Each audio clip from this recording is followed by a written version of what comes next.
Apa itu al-muftirat dan al-muhbitat dalam berpuasa Ramadan? Hal-hal yang membatalkan puasa itu kan dibagi dua, Mbak. Ada yang membatalkan puasanya secara langsung, ada yang membatalkan pahalanya. Misal kalau pas kita sahur ya, kita tidak hanya sahur makanan, termasuk sahur istri, puasanya tetap batal enggak? Kayak suntik gitu Ustadz, itu gimana Ustadz? Apakah itu membatalkan puasa? Nah, hukumnya ini ada beberapa pendapat, Mbak. Iya. Yang pertama mengatakan mutlak tidak batal. Yang kedua menyatakan itu batal secara mutlak. Puasa itu kan sebenarnya ada kulit dan ada isi. Nah, yang puasa kulit itu hanya menahan dari lapar, dari dahaga, dari berhubungan. Tapi ada puasa yang inti, isi di dalamnya.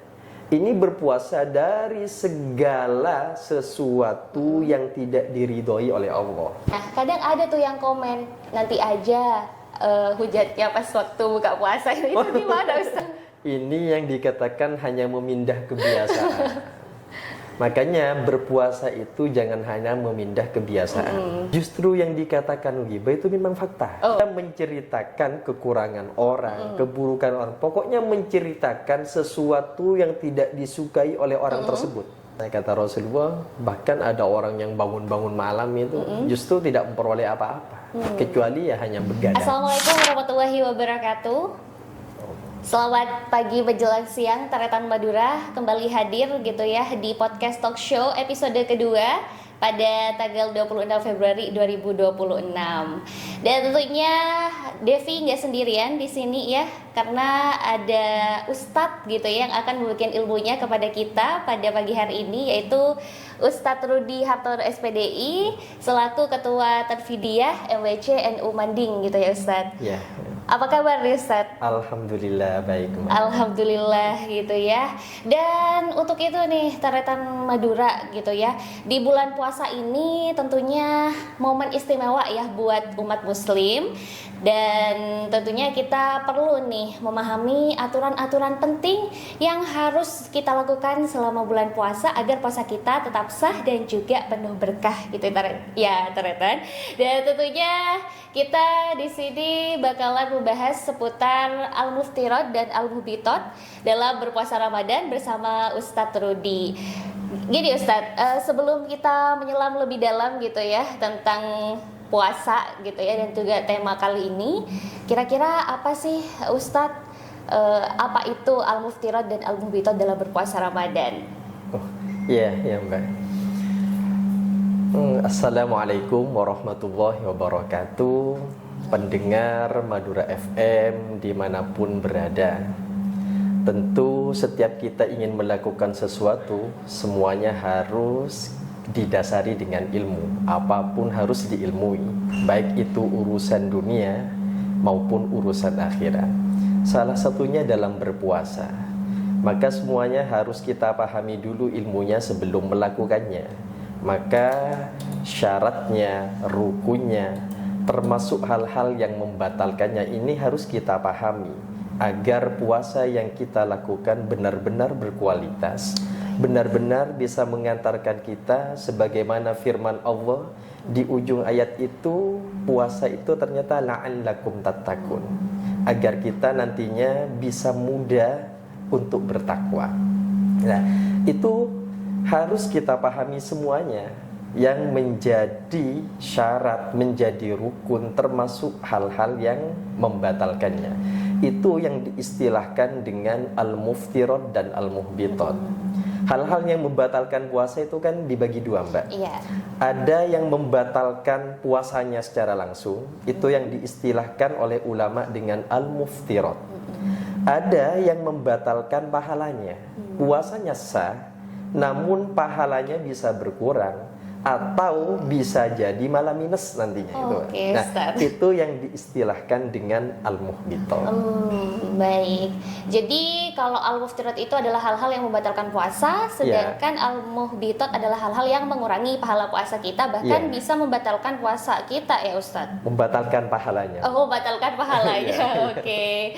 Dan tentunya kira-kira nih Ustadz, hal sepele apa sih yang belum kita sadari gitu ya tentang membatalkan puasa, hal-hal yang membatalkan puasa gitu, atau al-muftirat, Ustadz? Iya, yang pertama al-muftirat, hal-hal yang membatalkan puasa. Iya. Itu jumlahnya ada 9, Mbak. Oh, oke. Yang pertama itu adalah mawasala amdan ilal jauf, memasukkan sesuatu ke dalam tubuh kita.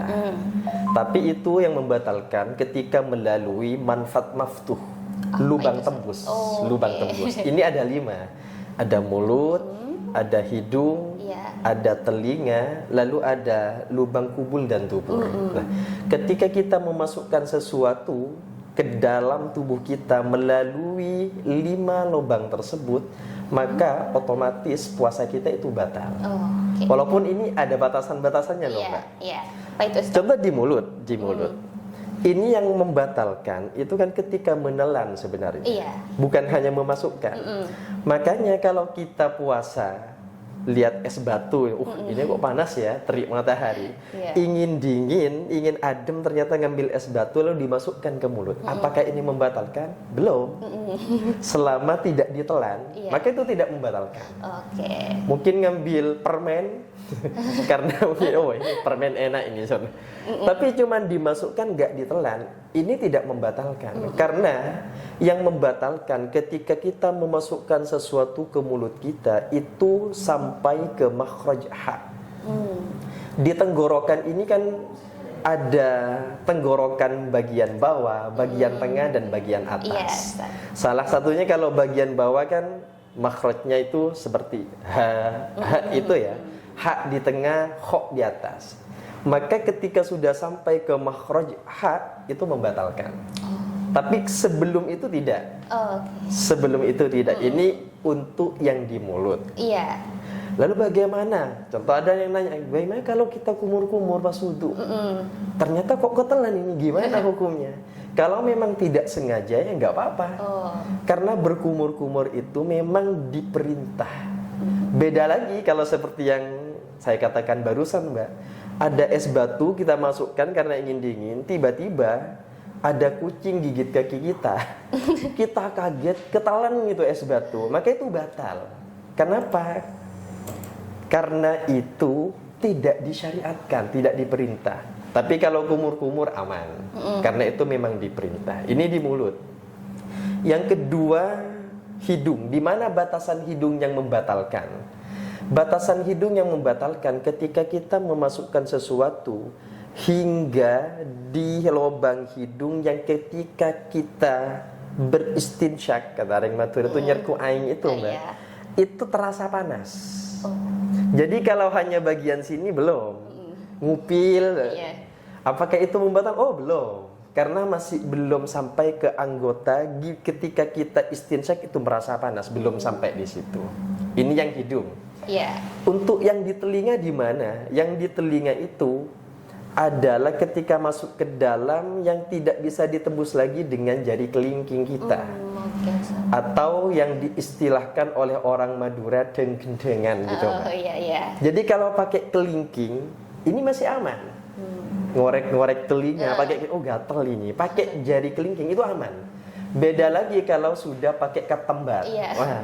Iya, itu, Apalagi bulu ayam itu. Wah, ini sepertinya bisa hilang lapar ini. Lah, itu membatalkan. Tapi ada pendapat yang tidak membatalkannya, Mbak. Itu pendapatnya Imam Ghazali. Oh, iya. Imam Ghazali berkata bahwa memasukkan sesuatu lewat telinga itu tidak membatalkan. Karena menurut beliau itu tidak ada lubang tembus sampai ke dalam tubuh kita. Ternyata itu sesuai dengan kedokteran saat ini. Oh, gimana itu, Ustadz? Walaupun jumhur ulama tetap berpendapat batal. Oh, Ini yang telinga. Terus tinggal 2 ya, Mbak. iya, iya. Lubang dubur dan kubul. Di mana itu batasannya yang membatalkan? Kadang soalnya banyak yang kurang paham di batasannya, Mbak. Iya. Untuk lubang itu seperti yang kubul dan dubur, itu yang membatalkan di mana ketika kita posisi duduk tidak terlihat, ketika dimasuki sesuatu itu bisa membatalkan. Itu bisa membatalkan. Kecuali memang ada udzur, seperti ada orang ambeien, dimasukkan lagi itu nggak masalah. Tapi kalau BAB, sebelum itu terputus lalu kita putus, itu membatalkan. Karena ada yang di luar dimasukkan ke dalam. Oh, seperti itu ya Ustaz. Ini bahaya juga ini. Iya. Termasuk juga yang perlu diwaspadai ketika kita cebok, itu jari kita jangan sampai ditekuk. Usahakan perut jari ini saja yang mensucikan untuk cebok. Karena ketika ditekuk maka akan masuk ke anggota yang tidak terlihat ketika kita jongkok. Dan itu adalah anggota dalam. Itu adalah anggota dalam. Itu membatalkan. Wah, ini baru tahu ya Ustaz ya. Ini yang Mbak, yang mulut. Jadi yang pertama memasukkan sesuatu ke dalam tubuh kita melalui manfaat maftu. Kecuali ada pengecualian, Mbak. Memasukkan, menelan air liur murni. Oh, iya. Ini aman. Jadi air liur kita yang murni dan tidak bercampur dengan sesuatu apapun itu tidak membatalkan. Walaupun kita kumpulkan dulu. Ini kayaknya gak enak kalau sedikit kita kumpulin dulu ini. Batal? Tidak. Selama tidak bercampur dengan yang lain. Tapi kalau sudah bercampur dengan yang manis-manis, ternyata kita belum siwak, belum sikat gigi sebelum sahur. Bangun tidur pagi tiba-tiba kita kok manis-manis ya? Iya. Ditelan itu batal. Oh. Kenapa? Karena itu tidak lagi dikatakan sebagai yang murni, tidak lagi rikul kholis lagi. Oh. Ini yang pertama. Termasuk bercampur makanan, termasuk juga bercampur sesuatu yang najis, seperti gusi kita berdarah. Itu perlu kita berkumur, dimuntahkan untuk mensucikannya. Karena kalau tidak, lalu kita telan bersama darah itu, maka batal. Oh, seperti itu ya. Kecuali memang darurat, terus ngalir darahnya, ini sudah di luar konteks, ini sudah darurat. Iya. Ini yang jauf mawas wala amdan ilal jauf. Ini yang pertama. Yang kedua yang membatalkan itu adalah al-qoi'u amdan atau yang dikenal dengan al-istiqo'ah. Muntah dengan sengaja. Muntah dengan sengaja. Okay. Sengaja muntah. Jadi memasukkan jari untuk memuntahkan. Maka ketika muntah itu batal. Baik ada yang ketelan atau tidak itu batal. Karena muntah sengaja itu sendiri itu sudah merupakan sesuatu yang membatalkan puasa. Iya, Ustaz. Tapi muntah itu ketika sudah melewati makhraj ha, tetap patokannya di makhraj ha. Iya. Contoh kalau ada orang sudah mau sengaja muntah tapi pas mau muntah lalu ditahan. Itu tidak melewati makhraj ha, itu tidak batal. Yang batal ketika melewati makhraj ha. Beda lagi kalau muntahnya tidak disengaja. Contoh, kita naik mobil perjalanan menuju Surabaya. Tengah jalan kita ternyata mampu. Muntah, apakah itu membatalkan? Tidak, selama tidak ditelan. Tidak ada sesuatu yang ditelan, maka itu aman. Tapi yang rawan itu ketika kita muntah, ternyata kita tidak mensucikannya, hanya terus meludah hingga muntahnya habis. Apakah itu di dalam mulut kita suci? Belum. Karena untuk mensucikannya itu harus dengan air. Makanya ketika kita muntah, cepat-cepat kita ambil air, kumur-kumur. Muntahkan, kumur-kumur, muntahkan hingga suci. Karena kalau tidak seperti itu mungkin bersih, iya, tapi kan tidak suci. Iya. Maka ketika itu ditelan ludahnya oleh kita, itu bukan ludah yang murni lagi. Maka itu membatalkan puasa. Termasuk membatalkan puasa ketika ludah sudah berpisah dari ujung lidah. Contoh, ketika kita puasa bibir kan sering kering, lalu dibasahi pakai lidah, berarti kan ludahnya sudah ada di bibir. Nah, tiba-tiba oleh kita ludah yang ada di bibir lalu dimasukkan lagi ke dalam, kita telan, batal. Seperti itu. Karena sudah berpisah dari sini, ya itu batal. Itu yang al-istiqo'ah. Lalu ada lagi yang membatalkan selanjutnya adalah al-jima'u, yaitu berhubungan intim antara suami istri. Nah, di sini ini yang juga membatalkan. Bahkan ini bisa kena denda yang luar biasa. Begitu ya Ustaz. Di mana batasannya? Ini juga yang masih banyak yang belum paham. Batasannya di mana ini nanti yang membatalkan puasa ketika jima? Batasannya untuk yang laki-laki, mohon maaf ini sebelumnya, mohon maaf, bukan berkata aja, ini hukum. Batasannya itu kalau untuk laki-laki ketika kepala penisnya itu sudah hilang di permukaan. Tapi sebelum kepala penisnya itu belum membatalkan. Ini untuk laki-laki. Jadi tidak semua batangnya, tapi cukup di kepala penisnya saja itu sudah membatalkan. Tapi untuk perempuan tidak seperti itu. Yang penting ada anggota yang tidak tampak ketika jongkok, itu sudah dimasuki oleh penis suaminya, itu sudah batal. Karena kembali ke yang awal tadi, masuknya sesuatu ke dalam tubuh. Anggota yang tidak tampak waktu jongkok itu dihitung anggota dalam. Maka itu membatalkan. Kadang ada yang tanya gini, loh gimana kalau kita pas sahur? Ini ada teman tanya, gimana ini Ustaz? Kalau pas kita sahur kita tidak hanya sahur makanan, termasuk sahur istri. Lah, pas sahur istri disangkanya masih malam, tiba-tiba ternyata sudah dikiran itu di masjid. Berarti ini sudah adzan. Ini gimana ini? Apa kena denda? Kan dendanya luar biasa. Puasanya tetap batal enggak? Oh, batal. Puasanya tetap batal tapi bebas dari denda. Karena kalau sengaja membatalkan puasa dengan hubungan seperti itu, ini ada beberapa kafarohnya, ada beberapa dendanya. Yang pertama, memerdekakan budak. Tapi sekarang sudah tidak ada budak. Maka pindah ke sanksi kedua. Apa ini?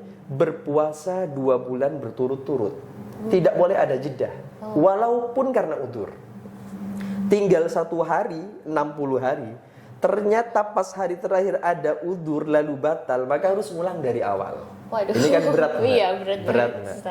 Lah, yang ketiga, saya nggak mampu, jangankan 2 bulan, ini 1 bulan sudah nggak mampu, nggak tahan. Ini gimana ini? Maka ada yang ketiga, bagaimana ini? Mempermilikkan 1 mud makanan pokok kepada 60 orang fakir atau miskin. 1 mud.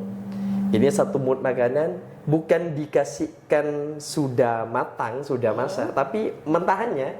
Jadi mempermilikkan makanan pokok kepada 60 orang fakir atau orang miskin. Tapi kadang-kadang kan ada yang nanya lagi, loh ini saya justru orang miskin nih Ustaz. Ini orang gimana ini loh? Ini kan sebenarnya sudah kebangetan juga. Sudah orang miskin gak mampu bayar denda malah melakukan hal itu. Ini gimana? Ya kalau sebenarnya sudah gak punya ya sudah. Ini juga pernah terjadi pada sahabat Rasulullah. Menghadap Rasulullah, celaka saya ya Rasul. Loh, kenapa? Celaka saya Rasul. Kenapa? Ternyata dia bilang, sahabat tersebut bilang bahwa telah melakukan hubungan dengan istrinya di siang Ramadan. Ya kata Rasulullah, kamu harus memerdekakan budak. Ternyata nggak punya budak. Harus berpuasa 2 bulan berturut-turut. Loh, jangankan 2 bulan ya Rasul. Ini sampai saat ini saja tidak tahan ini ya Rasul. Ya sudah, kamu ngasih 60 orang fakir miskin dengan 1 mud makanan pokok. Ternyata saya nggak mampu ya Rasul.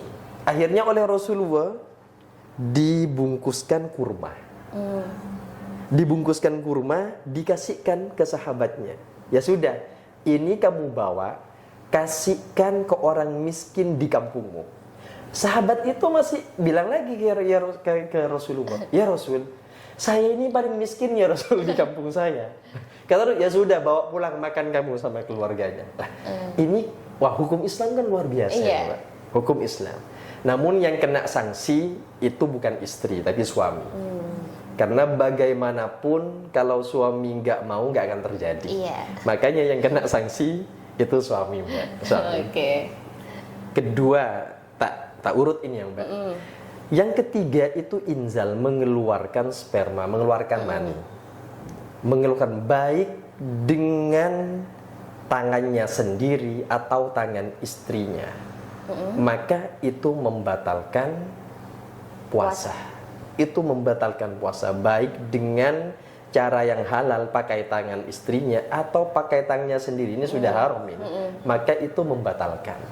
Termasuk juga kalau dirinya sudah tahu, saya kalau melihat sesuatu yang kebuka, ini biasa nanti lama-lama saya itu pasti keluar ya. Lalu masih melihat, itu namanya menyengatnya juga. Walaupun tidak bersentuhan, itu juga batal. Itu juga batal. Ini yang diinzal, yang diinzal. Selanjutnya yang nomor berapa ini? Tiga Ustaz. Oh, barusan 3 ya. Oh iya, mawasola amdan, istiqoa, jima, lalu inzal 4. Sekarang 5 Mbak. 5, 6, 7 itu adalah menstruasi, nifas dan melahirkan. Menstruasi, nifas dan melahirkan. Ini juga membatalkan puasa. Ada seorang perempuan puasa sudah dengan baik mulai terbitnya fajar shadiq. Hampir terbenam matahari, kurang 1 menit ternyata mens. Iya. Maka itu batal puasanya. Dan itu wajib qadha nanti. Iya. Itu batal. Termasuk nifas, tiba-tiba nifas setelah melahirkan itu batal. Melahirkan bayi ataupun keguguran itu juga membatalkan. Oke, Ustaz. Yang ke-8 itu adalah zawalul aql. Hilangnya akal, baik disebabkan gila atau disebabkan pingsan atau karena mabuk. Itu membatalkan. Tapi ada perbedaan. Ketika zawalul aql itu disebabkan oleh gila, maka puasanya pasti batal walaupun gilanya itu sebentar. Beda dengan zawalul aql itu disebabkan pingsan. Selama masih ada waktu sadar walaupun sebentar di siang hari Ramadan, maka puasanya sah. Ada orang pingsan setelah sahur, tiba-tiba setelah duhur bangun sebentar, 1 menit misalkan, dia bangun, ternyata setelah itu pingsan lagi karena kaget melihat apa. Sampai nanti maghrib, itu sah puasanya. Itu sah puasanya, Mbak. Termasuk juga orang tidur kan bisa juga. Kalau orang tidurnya beda lagi. Walaupun tidak bangun-bangun, itu tetap sah, Mbak. Setelah sahur tidur. Setelah maghrib baru bangun gitu. Walaupun ya kebangetan juga sih. Biasanya harus semangat beribadah malah tidurnya terus-terusan. Ini yang ke-8. Yang ke-9 yang membatalkan puasa itu adalah riddah. Keluar dari Islam. Baik disebabkan oleh perkataan, disebabkan oleh perbuatan, ataupun disebabkan oleh keyakinan. Ketika kita ragu-ragu, Allah benar-benar ada apa enggak ya? Itu keluar dari Islam sekaligus puasanya batal. Atau berkata sesuatu yang memang tidak layak, memang menghinakan, menyepelekan agama. Mengatakan contohnya bahwa sholat tidak wajib, sholat 5 waktu, puasa Ramadan tidak wajib, bahwa itu bisa keluar dari Islam dan puasanya batal. Termasuk karena sikap perbuatan, sujud ke matahari, sujud ke hutan, ini membatalkan. Ini Mbak yang al-muftirat. Al-muftirat. Jadi itu ya Ustadz ya, hal-hal yang dapat membatalkan puasa ada 9 ya Ustadz ya. 9 hal yang dapat membatalkan puasa di Taretan Madura. Dan tentunya nih Ustadz, mungkin banyak juga ya orang-orang gitu Ustadz yang bertanya-tanya nih tentang kalau misalkan nih penggunaan kayak obat-obatan Ustadz, misalkan nih kayak suntik gitu Ustadz, itu gimana Ustadz? Apakah itu membatalkan puasa Ustadz? Oh iya. Iya. Untuk ini sering terjadi karena mungkin kan sakit atau gimana. Pas bulan Ramadan ternyata dia suntik atau diinfus. Bagaimana hukumnya? Ini ada beberapa pendapat, Mbak. Yang pertama mengatakan mutlak tidak batal.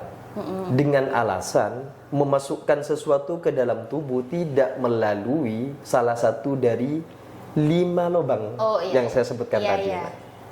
Yang kedua menyatakan itu batal secara mutlak. Karena walaupun tidak melalui salah satu lubang yang 5, tapi kan intinya sudah masuk ke dalam, maka itu batal. Tapi pendapat yang asoh, yang lebih sohi, itu ditafsil, dirinci. Itu dirinci. Yang pertama, ketika yang dimasukkan ke dalam tubuh melalui infus suntikan dimasukkan ke dalam tubuh, kalau itu menjadi suplemen pengganti makanan sehingga mengenyangkan, membuat energi, maka itu membatalkan. Tapi ketika itu sebatas obat, tidak mengenyangkan, itu beda. Itu dirinci. Kalau ternyata menyuntiknya melalui pembuluh darah, maka itu membatalkan lewat sesuatu yang berongga. Ketika tidak melewati sesuatu yang berongga, itu tidak membatalkan. Itu Mbak, untuk suntik atau infus. Oke, Ustaz.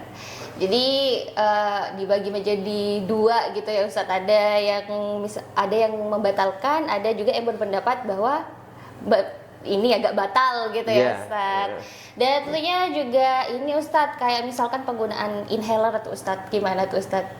Kan biasanya ada yang asma gitu ya Ustaz, atau di bulan Ramadan ada yang flu gitu Ustaz, pakai inhaler itu gimana Ustaz hukumnya? Untuk inhaler aman. Aman ya Ustaz, aman. Kalau memang dibutuhkan, tapi yang perlu diwaspadai justru ingusnya. Inhalernya aman. Iya. Tapi ingusnya yang perlu diwaspadai. Karena ketika ingus sudah ada di anggota luar, tiba-tiba dimasukkan lagi ke dalam. Hingga di anggota yang ketika kita istinsyak itu panas, maka itu membatalkan, Pak. Karena memasukkan sebarang yang sudah ada di luar ke dalam tubuh kita lagi. Itu walaupun pakai inhaler itu hati-hati. Jangan-jangan ingus yang di luar malah ke dalam. Itu yang membatalkan, bukan inhalernya, tapi karena masuknya sesuatu ke dalam tubuh kita. Iya kan, soalnya kadang itu ingus ya Ustaz, itu kan kadang masuk ke dalam ini ya, tenggorokan gitu. Jadi dahak gitu Ustaz. Iya kan, kalau kayak gitu juga bisa membatalkan ya Ustaz kalau ditelan itu membatalkan. Seperti kalau itu. Karena itu kan di luar, lalu mau dimasukkan ke dalam, itu membatalkan. Kalau juga. batuan gimana itu Ustaz? Kalau batuk selama nggak ditelan nggak apa-apa, Mbak. Kan yang ditelan itu yang membahayakan, membatalkan puasa, menelannya. Itu menelannya. Oke Ustaz. Jadi seperti itu ya tarian Madura gitu ya. Itu adalah hal-hal yang dapat membatalkan puasa. Dan selanjutnya nih Ustaz, kita akan bahas tentang al-muhbitat gitu Ustaz. Oh iya. Iya kan? Al-muhbitat ya. Rasulullah itu bersabda begini. Kam min so'imin laisa lahu min siyamihi illal ju' wal 'atsh. Berapa banyak orang yang berpuasa tapi tidak memperoleh apa-apa dari puasanya kecuali hanya dahaga dan lapar. Hanya lapar dan dahaga yang diperolehnya. Mengapa ini bisa terjadi? Ini ada banyak faktor. Ada banyak faktor, yaitu yang sering diistilahkan dengan al-muhbitat, hal-hal yang membatalkan puasa. Karena terus terang, puasa itu kan sebenarnya ada kulit dan ada isi. Ada kulit dan ada isi. Nah, yang puasa kulit itu hanya menahan dari lapar, dari dahaga, dari berhubungan. Ini puasa kulit. Tapi ada puasa yang inti, isi di dalamnya. Ini berpuasa dari segala sesuatu yang tidak diridhoi oleh Allah. Sesuatu yang dilarang oleh Allah, apapun itu. Entah mata kita, pendengaran kita, lisan kita, pikiran dan hati kita, semuanya. Ini juga harus dipuasakan. Makanya, pernah ada seorang perempuan begini, Mbak. Ada dua perempuan itu puasa. Puasa hampir sudah sore. Itu ternyata karena ada 1-2 hal dia ingin berbuka puasa karena merasa tidak kuat. Akhirnya menyuruh seseorang menghadap Rasul menanyakan. Lalu Rasulullah berkata begini, ini bawa mangkok ini, kasihkan ke wanita tersebut, ke perempuan tersebut, suruh meludah. Ternyata ketika meludah keluar darah, keluar daging. Orang-orang kaget, loh ada apa ini? Lah, ternyata kata Rasulullah, kamu itu berpuasa dari yang halal, tapi kamu tidak berpuasa dari yang haram. Nah, ini yang menyebabkan orang yang berpuasa hanya mendapatkan lapar, hanya mendapatkan dahaga. Hanya mendapatkan dahaga. Apa saja itu? Salah satu yang menyebabkan seperti ini. Satu, karena faktor iman. Karena apapun harus didasari dengan iman yang benar. Makanya Imam Ghazali mengatakan, la tasihhul ibadatu illa ba'da ma'rifatil ma'bud. Ibadah itu tidak sah hingga orang tersebut mengenal zat yang disembahnya. Mengenal zat yang disembah. Jadi punya keimanan yang benar. Punya keimanan yang benar. Dirinya benar-benar yakin bahwa tidak ada Tuhan selain Allah yang mengatur segalanya, yang tidak sama dengan apapun dan siapapun, dan meyakini bahwa Muhammad adalah hamba dan utusan Allah. Ini dasarnya begini. Yang pertama. Yang kedua, yang bisa menyebabkan puasa kita tidak berarti apa-apa itu adalah karena tidak didasari dengan keilmuan. Makanya Rasulullah bersabda, man amila amalan laisa alaihi amruna fahuwa raddun. Itu tertolak kalau tidak dengan ilmu. Ulama mengatakan wa kullu man biwairi ilmin ya'malu a'maluhu mardudatun la tuqbalu. Siapapun orangnya yang melakukan sesuatu tanpa ilmu, maka itu mardudatun, ditolak, la tuqbalu, tidak diterima. Itu tidak diterima. Nah, apa saja ini yang perlu kita pahami, kita ilmunya itu. Yang al-muhbitat apa sih? Salah satunya melakukan hal-hal yang dilarang. Rasul bersabda begini, khamsun yuftirnas shaim. Ada 5 hal yang bisa membatalkan pahala puasa. Apa aja itu, Ustaz? Yang pertama itu adalah al-ghibatu. Ghibah. Ya, ini sering terjadi memang. Bisik-bisik tentang dan semacamnya ini sering. Kita sering menceritakan kejelekan orang.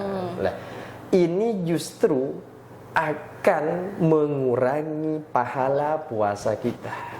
Ya, kalau 1 orang, kalau 2 orang, 3 orang mungkin yang diribah, 4 orang dan semuanya banyak. Oke, tapi saya sudah minta maaf. Iya, tapi teman yang diajak kita riba, itu kan bisa saja cerita lagi ke orang lain. Lah, gimana kita cara menghapusnya? Makanya bahkan ini bahaya riba juga. Bahaya. Dalam suatu hadis itu dijelaskan bahwa sebelum Allah menciptakan langit dan bumi, Allah menciptakan 7 malaikat penjaga langit. Sehingga ketika menciptakan langit, tiap langit itu Allah tugaskan 1 malaikat. Nah, di langit pertama ini ada malaikat yang bertugas untuk tidak membiarkan amal siapapun yang beriba melewatinya. Makanya ketika ada malaikat yang menganggap amalan suatu hamba, ini bagus ini. Ini tahajud, ini puasa, ini sedekah, ini ngaji Quran, macam-macam. Akhirnya itu diantarkan terus menuju atas. Ternyata pas di langit pertama, kata malaikat penjaga langit pertama, kifu wadribu hadzal amal wajha sahibihi. Oh sudah, stop. Tidak boleh melewatiku. Sudah, kembalikan, pukulkan saja amal ini ke muka orang yang punya amal ini. Ana malakul ghibah, saya malaikat yang menjaga ghibah. Kata malaikat, Tuhanku memerintahkanku tidak boleh seorang pun yang berriba amalnya melewatiku. Ini bahaya, Mbak. Iya. Ya, kadang tapi orang kan kayaknya kurang afdol kalau nggak riba. Ini bahaya ini, karena bisa membatalkan puasanya, membatalkan pahala puasa. Yang kedua itu adalah wan namimah. Wan namimah itu adu domba. Adu domba. Ini juga jadi al-riba, termasuk juga wan namimah. Jadi perkataan orang di timur dikebaratkan, yang barat dibawa ke wah pokoknya sudah. Kata itu kamu gini-gini ya. Iya ya, wah terus akhirnya jadi bermusuhan dan semacamnya. Ini juga bisa mengurangi pahala puasa kita. Setelah itu juga wal yaminul kadzibah, salah satunya juga, Mbak. Yaitu sumpah yang dusta. Sumpah yang dusta, bersumpah padahal itu tidak benar. Ini juga termasuk wal kadzib, dusta itu sendiri walaupun tidak bersumpah. Dusta itu sendiri juga bisa mengurangi, bahkan membatalkan sebagian pahala. Tapi kalau berlanjut bisa-bisa habis, bahkan bisa-bisa minus. Yang kelima yaitu wan nadhru bisyahwa, melihat dengan syahwat. Nah, ini juga Mbak bisa mengurangi. Biasanya ini sore-sore sering ngabuburit anak-anak muda. Iya. Ayo kita ngabuburit katanya, ngabuburit. Saya sering bilang itu benih nyari malam kan. Gimana Ustaz? Ya orang benih nyari malam cuci mata, cuci kenceren katanya. Cuci pahala gitu kan. Iya, Cuci pahala. Maka ini juga harus perlu diwaspadai. Selain hal ini juga ketika ada orang berpuasa, dari hal ini sudah aman, tapi ternyata ketika berbuka dengan makanan atau minuman yang haram. Ini juga bisa membatalkan pahala puasa, mengurangi pahala puasanya.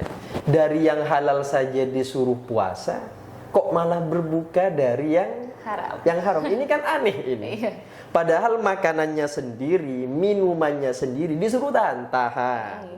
Mulai terbit fajar tahan, nanti terbenamnya matahari baru boleh. Loh, ini kok malah berbukanya dengan sesuatu yang haram loh. Nah, ini bisa membatalkan puasanya. Bahkan bukan hanya membatalkan pahala puasanya ini Mbak. Ini dampaknya luar biasa. Makanan haram, minuman haram. Ketika yang kita makan dan yang kita minum adalah yang haram, biasanya energi yang akan kita keluarkan dari diri kita itu yang haram.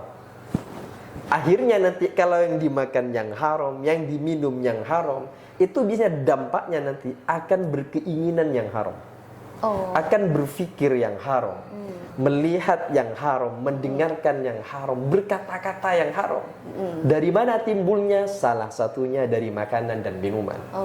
Karena itu akan jadi energi. Ketika yang masuk yang haram, maka energi haram nanti akan keluar. Nah, ini juga perlu hati-hati. Jadi ada 5 ya Ustadz ya, yang dapat mengurangi gitu ya pahala puasa kita. Iya, sebenarnya segala sesuatu yang dilarang oleh Allah, kalau kita lakukan di bulan puasa, itu bisa mengurangi pahala puasa, bahkan bisa minus. Bisa minus itu. Kalau misalkan minus nih Ustadz, gimana sih caranya gitu ya untuk mengembalikan gitu yang minus itu pahala kita gitu, gimana Ustadz? Ya kita harus bertaubat lah. Bertaubat ya Ustadz, ya, memohon ampunan dari Allah. Karena ini kan bulan yang penuh ampunan. Siangnya penuh ampunan, malamnya penuh ampunan. Jadi istimewa sekali lah. Makanya ketika kita melakukan sesuatu kan dilipat gandakan. Bukan hanya kebaikan, termasuk dosa itu dilipat gandakan. Dilipat gandakan. Jadi perlu hati-hati banget ya. Perlu hati-hati dan nggak perlu menyalahkan setan kalau pas Ramadan. Soalnya katanya setannya dibelenggu. Tapi ini juga kita pahami lah. Ulama itu ada 2 penafsiran. Ada yang mengatakan bahwa setan dibelenggu itu, yang membelenggu siapa? Ya puasa kita. Kalau puasanya benar, maka setan terbelenggu. Kalau enggak ya enggak. Tapi yang kedua memahami enggak, setan benar-benar dibelenggu. Dibelenggu. Makanya kalau ingin tahu sifat asli manusia ya pas Ramadan. Karena setan tidak ikut campur. Jadi gak usah menyalah-nyalahkan setan. Ini saya karena digoda setan. Bukan digoda setan itu. Karena itu memang karakternya, kebiasaannya. Itu dorongan dari nafsunya yang harus kita kendalikan. Jadi gini lagi Ustadz, kadang tuh ya kalau scroll sosial media gitu ya Ustadz, sekarang kan zaman tuh orang bikin video gitu ya di TikTok, diupload di Instagram gitu Ustadz. Nah kadang ada tuh yang komen, nanti aja hujatnya pas waktu buka puasa. Itu gimana Ustadz? Ini yang dikatakan hanya memindah kebiasaan. Makanya berpuasa itu jangan hanya memindah kebiasaan, termasuk hal-hal yang dilarang, bahkan yang mubah sekalipun. Itu puasanya biasanya akan kurang berkualitas. Contoh, sebelum puasa kita makan 3 piring. Setelah puasa tetap saja 3 piring. Ini kan hanya memindah jadwal. Yang pagi dipindah ke sahur, yang siang dipindah ke buka puasa. Yang malam ya tetap ba'da tarawih tetap kita makan. Ini berarti kan tetap 3 piring. Makanya walaupun tetap 3 piring, paling tidak porsinya dikurangi. Kalau 1 piring berisi 30 suapan ya jadikan 25 lah, lumayan. Termasuk juga urusan maksiat. Ada seperti yang Mbak katakan barusan. Ternyata jangan lo kita masih puasa ini sekarang. Loh, memangnya kenapa? Jangan, batal nanti kalau pahalanya. Terus gimana? nanti ya udahnya buka ya lo, Iya, Ustaz. itu tetap berdosa dan akan tetap ngaruh ke pahalanya. Bahkan orang yang ribah itu, orang bahkan yang mendolimi orang lain, itu akan ditagih nanti di hari kiamat. Makanya Rasul pernah nanya begini ke sahabat, atadruna manil muflis? Apakah kalian tahu yang dikatakan orang-orang yang bangkrut? Kata para sahabat, al-muflisu fina man la dirhama wala mata. Ya, orang-orang bangkrut ya Rasul, orang yang tidak punya apa-apa ya Rasul, tidak punya harta kekayaan, itu orang bangkrut. Tapi kata Rasul tidak. Loh, bukan, kata Rasul. Yang bangkrut itu adalah orang yang nanti ketika kiamat membawa banyak pahala. Pahala sholat, pahala zakat, pahala puasa, pahala haji, dan macam-macam. Tapi tiba-tiba datanglah orang-orang yang didoliminya. Orang-orang yang diribahi datang. Orang-orang yang mungkin dipinjami uangnya tidak dikembalikan datang. Itu nanti pahala orang tersebut dibuat bayar. Bayar ke orang yang diribahi. Ya kalau kalau ada 100 orang, bayar ke 100 orang. Lalu ada orang lain masih nagih, dibayarkan. Nah, lalu bagaimana kalau pahalanya habis? Dosa orang yang didolimi atau yang diribahi itu yang akan diberikan kepada orang tersebut. Wah, ini kan ngeri banget. Iya, ngeri banget. Kita yang capek-capek melakukan kebaikan, sudah pahalanya sudah banyak, loh, tiba-tiba nanti diserahkan ke orang lain. Maka kita selesaikan hari ini saja. Kita minta maaf, minta ridhonya, biar nanti aman.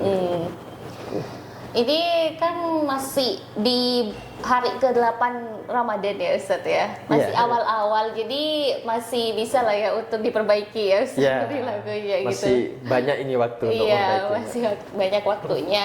Nah, kira-kira nih Ustaz, kan dua hal ini gitu ya, al-mustirat dan al-mubitat ini perlu diimbangi gitu Ustadz. Gimana cara kita untuk ngimbangin itu biar iman kita dan puasa kita jadi berkah gitu Ustadz di bulan Ramadan ini? Iya, itu makanya kita harus kembali ke arti puasa itu sendiri. Apa puasa? As-saum itu kan adalah al-kafu wa tarku, menahan dan mengendalikan. Maka inti dari puasa adalah pengendalian diri. Adalah pengendalian diri. Mengendalikan makan, mengendalikan minum, mengendalikan berhubungan. Termasuk juga yang harus dikendalikan mulut kita. Mengendalikan mata kita, telinga kita, tangan kita. Termasuk bahkan pikiran dan hati kita. Itu juga perlu dikendalikan. Banyak hal besar yang terjadi di dunia, ada banyak masalah dan semacamnya, itu gara-gara kita gagal mengendalikan diri. Suami istri bercerai gara-gara apa? Karena gagal mengendalikan dirinya. Ada saudara berantem gara-gara gagal mengendalikan diri. Sekarang mau perang, ada Amerika Iran, itu kalau gagal mengendalikan perang itu Jadi pengendalian itu luar biasa. Dan itu memang jauh lebih sulit dari melakukan perintah. Coba saya tanya mbaknya. Coba, mbaknya lebih sulit mana? Nahan makan dari nahan ghibah? Nahan ghibah sih. Iya kan? Apalagi perempuan ini kan, sukanya ngerumpi dan sebagainya. Biasanya kuat loh nahan lapar, nahan haus. Kuat. Tapi pas ada orang yang mau gosip, kok seru ini ya. Ini kayaknya seru. Nimbrung juga akhirnya. Ada teman yang akhirnya nyambung.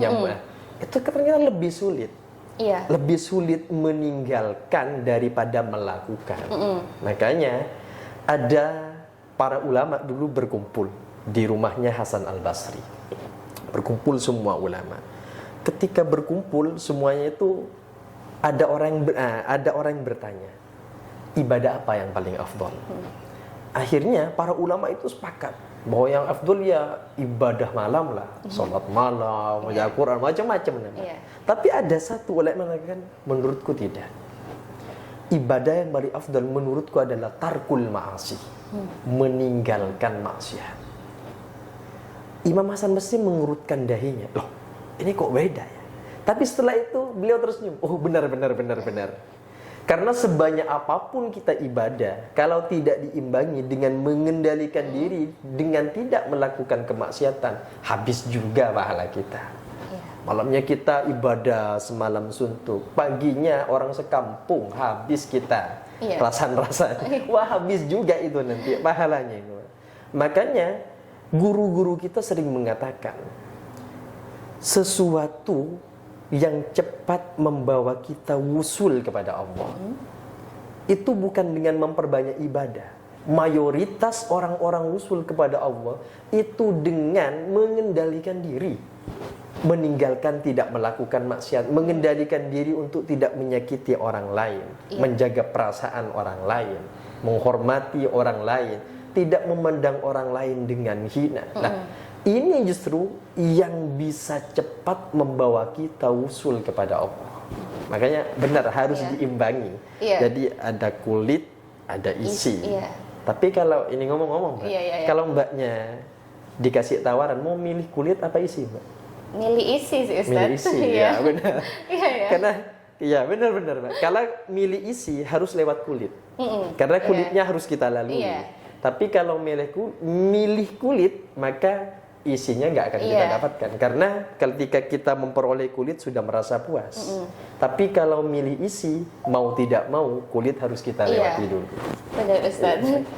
Jadi misalkan nih Ustaz nih ada kan ya, kita sebenarnya nggak tahu ya Ustaz apakah ini dikatakan ghibah atau tidak gitu ya. Kalau misalkan nih kita ngomongin orang, cuma itu berdasarkan faktanya gitu Ustaz, bukan fitnah gitu Ustaz, fakta gitu ya. Itu gimana Ustaz hukumnya Ustaz? Justru yang dikatakan ghibah itu memang fakta. Oke. Realitanya begitu, faktanya memang begitu. Itu ghibah namanya. Kita menceritakan kekurangan orang, keburukan orang. Pokoknya menceritakan sesuatu yang tidak disukai oleh orang tersebut. Itu kalau tidur ngorok loh. Memang cantik sih, tapi ngoroknya bikin orang terganggu. Itu memang fakta, itu realita begitu. Lah, itu ghibah gitu. Justru kalau bukan fakta, yaitu namanya kan iya kan. Jadi kalau ghibah itu ya faktanya gitu ya, diomongin ke orang lain, kayak kejelekannya gitulah ya Ustadz yang diomongkan ya Ustadz. Yang diomongkan. Walaupun ada Mbak, ada pengecualian. Salah satunya untuk mewarning orang-orang dari kejelekan orang tersebut. Ini kalau orang tidak paham, ini bisa terdampak kejelekannya, bisa tertipu dan semacamnya. Maka dalam kondisi seperti itu, kalau memang bisa membahayakan, merugikan orang-orang, maka bisa kita, tapi sewajarnya saja untuk memberitahukan. Tapi dengan tujuan niat kita agar orang-orang selamat dari bahaya yang ditimbulkan orang tersebut. Salah satunya seperti itu. Mungkin nih Ustadz ada tips-tips gitu ya Ustadz bagi Taretan Madura nih. Gimana sih caranya untuk mengendalikan diri kita di bulan puasa? Annaka tarahu fa illam takun tarahu fa innahu yara. Kita beribadah seakan-akan melihat Allah. Tapi kalau memang tidak bisa, sadarilah bahwa Allah melihat kita. Jadi kita harus sadar betul bahwa kita dimanapun, kapanpun, dan dengan siapapun, Allah selalu melihat kita. Ada orang, tidak ada orang, Allah ada apa tidak? Kan ada Allah. Kita sudah yakin, Allah ada walaupun gak ada orang, Allah ada. Dilihat orang, tidak dilihat orang, Allah melihat. Diketahui orang, tidak diketahui orang, Allah mengetahui. Orang mau membalas atau tidak, Allah pasti membalas. Dan balasan Allah tidak akan pernah meleset. Pasti kalau baik, pasti dibalas baik. Jelek, ya itu perbuatannya sendiri.